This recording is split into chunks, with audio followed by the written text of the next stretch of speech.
다시 한 번 더 생각하게 하는 강의 구범 강경수의 록국거 법칙입니다.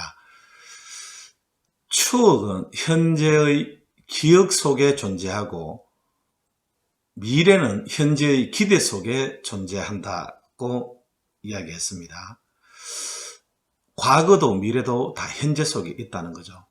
이미 일어난 일 자체를 바꿀 수는 없지만은 그 일을 바라보는 그쵸. 나의 어떤 패러다임을 바꿈으로 인해 가지고 과거도 좀 다르게 볼 수가 있고요. 미래도 현재 나의 어떤 태도에 따라 가지고요. 좀 다르게 펼쳐질 수 있을 것 같습니다. 그런데 과거에 대한 기억이 이렇게 적은 사람들은 좀 외로울 것 같아요. 예. 그리고 미래에 대한 기대가 이렇게 많이 없는 사람은 또 이렇게 무기력하고 좀 불안한 삶을 살아갈 가능성이 많을 것 같습니다. 그래서 저는 이 초등학교 친구들 이렇게 만나면은 행복한 것이 제가 아는 그런 기억도 이렇게 다시 되새겨주고 또 모르는 얘기도 이렇게 해줄 때 참 행복함을 많이 느낍니다. 그런데 초등학교 때 이렇게 기억 속에 있는 것 중에 하나는 학교 갔을 때 그 받았던 교과서 있지 않습니까? 그 교과서가 진짜로 이제 뭔가 새로운 공부를 한다는, 그죠? 하여튼 그 교과서를 받았을 때 그 기쁨이 참 컸던 것 같아요. 그런데 그 교과서 중에 도덕책이 있었습니다. 그죠? 도덕책이 있었는데 그 도덕이라는 것이 어떤 것입니까? 이런 뜻일 겁니다. 아마 이 사회적으로 인간으로서 지켜야 할 어떤 규범이나 윤리 같은 것을 얘기하는 것이 도덕이지 않겠습니까? 그런데 그 도덕이란 말의 기원은 도덕경으로부터 비롯됩니다. 예, 노자는 도와 덕은 다른 겁니다. 그런데 동전의 양면과 같이 같은 듯 다릅니다. 도는 이 우주에는 어떤 이 흐름이 있다는 거죠. 어떤 길이 있다는 거죠. 그걸 진리라고 표현해도 되고요. 스스로 이렇게 자라나고 이렇게 하는 그런 어떤 자연스러운 길이 있는데 그것을 노자는 도라고 얘기한 거죠. 그런데 그 자연스럽게 그 길에 따라 가지고 이렇게 가다 보면은 내가 얻게 되는 것이 도라는 거죠. 덕이라는 거죠. 다시 한 번 더 말씀을 드리면은 도를 행하면 덕을 얻게 된다 하는 것이 도덕이거든요. 그런데 초등학생들이 뭐 그런 뜻을 알겠습니까마는 하여튼 도덕이라는 것이 그렇습니다. 또 이렇게 좀 자라면서 이런 얘기도 들었던 것 같아요. 네가 무슨 성인 군자야? 이런 얘기도 뭐 좀 듣지 않았습니까? 좀 더 자라다 보니까 뭔가 무위자연이라는 이런 말도 들었고요. 그런데 이런 성인군자고 무위자연이고 하는 것들이 모두 다 도덕경에서 비롯되었다라는 사실입니다. 예, 도덕경에서부터 비롯되었다는 거죠. 그래서 이 동양권에 살아가는 사람들은 이 노자의 도덕경에 이렇게 직간접적으로 영향을 다 받고 살아간다. 이렇게도 이야기를 할 수 있습니다. 오늘 록국거 법칙 69강을 할 차례인데요. 지금 현재 동양고전과 리더십의 만남, 그 도덕경에 대해서 하고 있는데 오늘 29장을 할 차례거든요. 그런데 29장에 보면은 어떤 이야기가 나오느냐 하면은 성인 군자가 누굽니까? 리더 아니겠습니까? 예. 그래서 그 리더는 성인은 이렇게 해야 된다 그랬어요. 그 심, 그 사, 그 태를 해야 된다 그랬어요. 여기서 거자는 무슨 거자입니까? 거자는 그죠? 예, 제거할 거자거든요. 그리고 심자는요, 심할 심자입니다. 심할 심자. 그리고 이 사자는 사치할 사자고요. 그 다음에 태자는 클 태자이지 않습니까? 예. 그런데 심하다, 그리고 어떤 사치하다, 그리고 또 어떤 아주 크다, 이런 것들은 참 더 어찌 보면은 어떤 이게 그 최상급을 이렇게 표현할 수 있거든요. 우집은 좀 극단적이기도 하고요. 그런데 그런 것들은 피해야 된다는 거죠. 제거를 해야 된다. 피해야 된다는 거죠. 자, 그러면은 이 거심은 이 극심한 것을 피해야 된다. 어느 한쪽으로 너무 치우치면 안 된다는 거죠. 여러분, 리더가 경거망동하면 어찌 되겠습니까? 여러분 26장에서 제가 이런 얘기를 했는데 혹시 기억나실까요? 경적실본이고 조적실군이라 그랬습니다. 군자가 그저 성인이 임금이 가볍게 행동을 하면은 그저 가벼우면은 근본을 잃어버린다 그랬어요. 그리고 조급하면은 군은 머리 또는 어떤 임금의 자리를 잃어버린다라고 그랬거든요. 리더가 경거망동하면 어찌 되겠습니까? 임금이 가볍게 움직이고 조급하게 판단하고 이렇게 하면 어찌 되겠습니까? 가볍고 조급하다는 것은요, 감정을 쉽게 드러내는 상태거든요. 임금이, 리더가 자신의 감정을 있는 그대로 막 드러내고 이렇게 그 어떤 이 분노를 표출하고 이렇게 하면은 어찌 된다 그랬습니까? 신하들은 그 분노가 언젠가는 자기한테 미칠지도 모른다는 이런 염려를 하게 돼 있고, 그래서 사람은 그죠?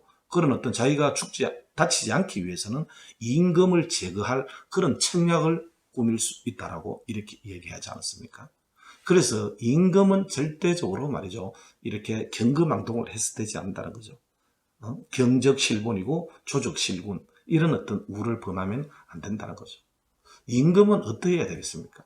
임금은 항상 조화롭고 어떤 그죠, 이게 순화된 언어를 사용을 해줘야 되는 거죠. 순화된 언어를. 그때 제가 책의 재발견에서 그 프랭클린 자서전을 제가 하지 않았습니까? 했는데 여기에서 프랭클린이 어떻게 이야기를 했습니까? 자기가 독서 토론에 가가지고 말이죠, 거기서 느낀 것이 토론을 좋아하는 경향은 악습이 되기 쉽고 남을 꺾으려고 하기 때문에 남의 말에 반발하는 데만 정신을 쏟기 일쑤이고 흔히 사귀기 까다로운 사람이 되기 쉽다. 그래서 자신이 깨달은 것이 말이죠, 이렇게 너무 사나운 극심한 이런 말은 사용하지 않아야 되겠다는 것을 알게 되었다고 하지 않습니까? 그래서 그 이후에는 자기는 가장 이제 이분이 사용했던 말이 가장 겸손한 말로 내 의견을 말하는 습관을 갖게 되었다. 가령 꼭이라든지 의심할 여지 없이 따위와 같은 의견에 단정을 내리는 느낌을 주는 말은 전혀 사용하지 않았다. 그 대신에 나는 이러이러하다고 생각한다. 글쎄 내게는 그렇게 생각된다. 그렇기 때문에 난 이렇게 생각한다. 나는 이렇게 되리라고 믿는데 이런 말을 썼다라고 하지 않았습니까? 이런 말이 아이 메시지라고 이렇게 또 소통 관련된 말씀을 드렸는데요. 리더는 절대적으로 이렇게 그 춘풍과 같이 부드러운 말을 써줘야 된다는 거죠. 특히 집안의 가장 또는 한 나라의 군주가 말이죠, 분노라는 말을 표출을 하고 말이죠, 이렇게 하면은 가정이고 나라고 평화롭겠습니까? 그죠? 자기가 거기에 대해서 어떤 이게 말이죠, 그 분노가 자기한테 안 미치려 그러면 아부하거나 아니면은 뭐 그죠, 그 반대쪽에 있는 사람은 너무나도 불안해지지 않겠습니까?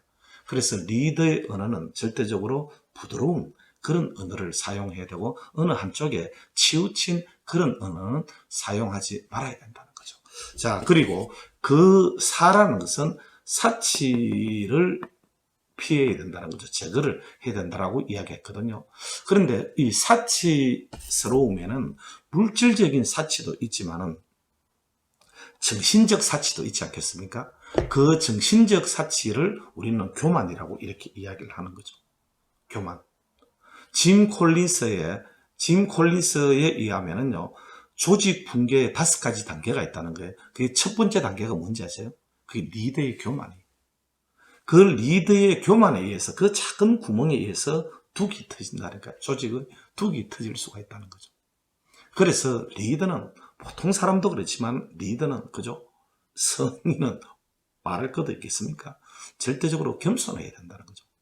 겸손하면 아무것도 잃을 것이 없다 그랬거든요. 그래서 이 사치를 제거해야 된다 그랬고, 또 그 태라고 이야기했습니다. 여기서 클태자는요, 클태자는 자기 어떤 이 분수를 넘어서는 이런 어떤 가분함, 이런 뜻이 있습니다. 여러분, 지족이란 말 들어보지 않았습니까? 자기 분수를 알고 거기에 만족할 줄 아는 것, 이런 것을 지족이라고 이렇게 이야기를 하거든요. 어떻습니까?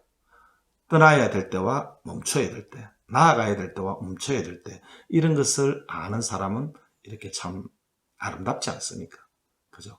자신의 어떤 분수를 알고 그렇게 말을 하고 행동을 할 필요가 있다라고 이야기를 하거든요.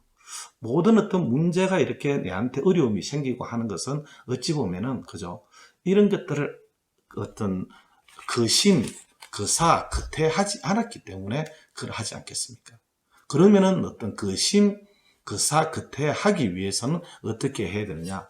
성인 군자들은요, 즉 리더들은 무위자연을 행해야 된다는 거죠. 무위자연. 무위라는 것은 그죠. 뭔가 자연스럽게 양심에 따라 가지고 일어나는데 무리하지 않고, 그죠. 억지로 하지 않고, 억지로 하고 무리하게 하는 것은 이런 것은 자기적으로 하는 것을 이 유위라고 이렇게 이야기한다라고 하지 않았습니까? 그런 그 유위에 반대되는 그죠. 자기적이라기보다는 그죠. 자연스럽고, 그죠. 이 양심에 따라 가지고 순리대로 무리하지 않게 하는 것을 이런 걸 무위라고 이렇게 얘기하거든요. 그렇게 해야 된다. 위무위하면은 정무불치라 그랬어요. 무위를 행하면은 다스려지지 않음이 없다라고 이렇게 이야기를 했거든요. 그런데 그와 똑같은 것이 뭐냐면은 공자는 뭐라고 이야기했습니까? 공자는 그 공자의 손자가 지은 그 중용이라는 책에 보면 중용이라는 게 있지 않습니까? 리더는 중용을 지켜야 된다는 거죠. 그런데 이 중용이라는 것이 just in the middle, 그죠? 어떤 한 중간이라는 그런 뜻이라기보다는 어느 한쪽에 치우침이 없는, 여기 거심이라고 하지 않았습니까? 치우침이 없이, 그죠? 이 조화로운, 이런 것을 그 중용이라고 이렇게 이야기를 하거든요.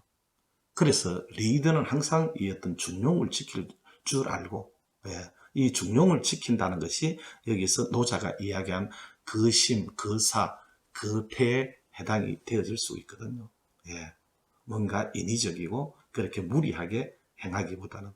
또 여기 29장에 보면 이런 말도 있습니다. 그 위자 폐지한다 그랬어요. 억지로 하게 되면은 패한다 그랬어요.